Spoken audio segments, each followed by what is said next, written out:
Molt bé. És màgia. Bueno, continuem desgranant algun dels continguts d'este número 4 del Lletra.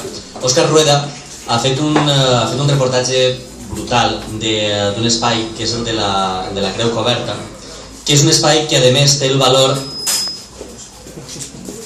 Bueno, jo puc... És un espai que té el valor dels tesors amagats. Per a nosaltres, o per a la gent que no eren de València Ciutat, com vam aplegar, la Creu Coberta era aquell lugar que no sale en los mapas. Nosaltres mai vam anar a la Creu Coberta. I després la vam veure després alguna volta passant en cotxe, però és un lloc en el que mai vam aprofundir. Per al sector freak de la presentació era más allá del muro. I n'hi ha gent que ho ha entès. Entonces Òscar parla, per exemple, de la seva església, que tenia tocs neogòtics i neogrecs, i és un espai que a més està condenat a desaparèixer. Ara quan vinga el Parc Central, cap a l'any 2245, per ser optimistes, bàsicament, no? Acabarà desapareixent, és com si estiguera amenaçat, a més per un projecte que tardarà molt en vindre, però que, així i tot, pertany a un altre temps. És a dir, és com un monstre que estiguera parit en la lògica d'una època que ja ha passat. És com si vinguera un exèrcit fantasma medieval a arrasar alguna cosa, que no ho acabes d'entendre. Doncs bueno, segurament aquest espai continuarà pervivint gràcies a textos com este. I n'hi ha un text i n'hi ha una història que mos mola molt. Tots sabeu el que és tirar un penalti a lo Panenka. Este penalti que el tires per mig, el tires suau mentre el porter es venç a un costat. Però no tot el món sap que Panenka era un futbolista i no tot el món sap en quines circumstàncies va llançar aquest penal.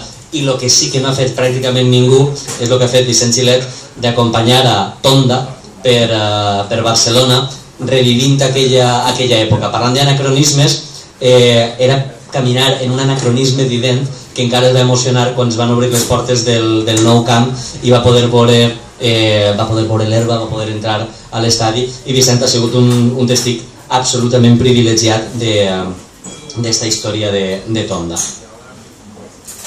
Una altra història que també és xula, el periodista Manel Pérez ens parla d'Alcoi, de la ciutat dels ponts, i li dona a cada pont, el posa en el seu context i en els seus significats. Els ponts al final són molt importants per a les ciutats, no només com a espai d'arquitectura física, sinó pràcticament també com a espai metafísic, com a espai literari, com a territori de la imaginació i com a territori mental de construcció de ciutats. I continuant en Alcoi, Toni de l'Hostal parla d'un lloc mític que és l'escenari. L'escenari ha actuat gent com Xavi Castillo ha actuat a l'escenari, Artur Caravan ha actuat a l'escenari, Òscar, tu has actuat a l'escenari? Òscar Mora ha actuat a l'escenari. Òscar Mora! Sí senyor, no te vengas arriba perquè eren punt 2. Perquè jo també vaig actuar a l'escenari en punt 2 en aquell programa que presentava Rebeca Valls i que de l'escenari, aquí en teniu? Uau! Vale? Jo Toni de l'Hostal parla de l'escenari. I Vicent Baidal, en este cas s'ha reservat la part de la bona vida, de l'excel·lència i del bon vivant professional, per a fer una ressenya gastronòmica de l'Escaleta, que és un dels pocs llocs que tenen una estrella Michelin.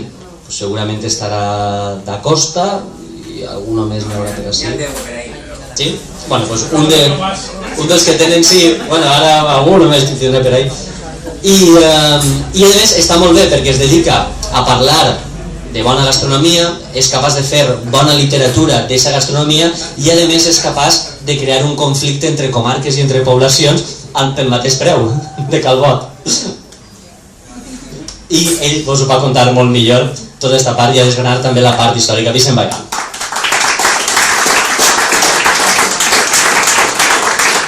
Sí, no parlaré de la qüestió gastronòmica, que la podreu llegir ahí tranquil·lament. El conflicte comarcal és entre el Comtat i l'Alcoià, evidentment, sinó que parlaré de la part històrica, que com sempre en el Lletra Ferit tenim una part molt especial d'història, sobretot d'història valenciana.